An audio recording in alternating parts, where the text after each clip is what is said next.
क्या आपने कभी महसूस किया कि सब कुछ होने के बावजूद दिल में एक अजीब सी बेचैनी रहती है?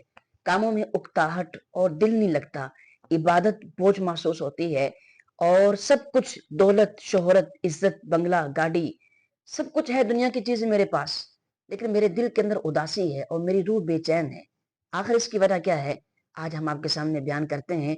अक्सर लोग इसको नहीं जानते। देखिए, जब हम दुनिया में आए तो हमारे साथ 2 चीज़ें थी, हमारा जिस्म और हमारी रूह। अल्लाह ने जितनी भी मादियत से भरी दुनिया है, ये आपके जिस्म की तस्कीन के लिए है और आपकी रूह जो अल्लाह का अम्र है, जिसकी हकीकत से इंसान आगाह नहीं, उसकी तस्कीन और उसका इत्मीनान अल्लाह फरमाता है, अला बिज़िक्रिल्लाहि तत्मइन्नुल क़ुलूब। जो तुम्हारी रूह है, इसकी तस्कीन और इत्मीनान अल्लाह ने अपने नूरानी ज़िक्र और फ़िक्र के अंदर रखी हुई है।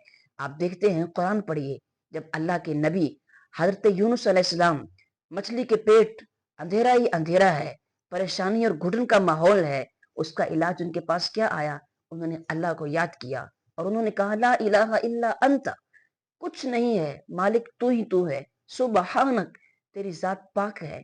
तो अल्लाह ने उनके बारे में कहा, जब उन्होंने हमें अंधेरों में याद किया और घुटन महसूस की, फस्तजबना लहू व नज्जैनाहु मिनल गम, तो उस परेशानी के आलम में उनके गम से नजात का मदावा अल्लाह का जिक्र बना, अल्लाह की याद बनी। 2 काम आपसे कहता हूं, आप ये 2 काम कर लें, आपकी रूह सुकून महसूस करेगी।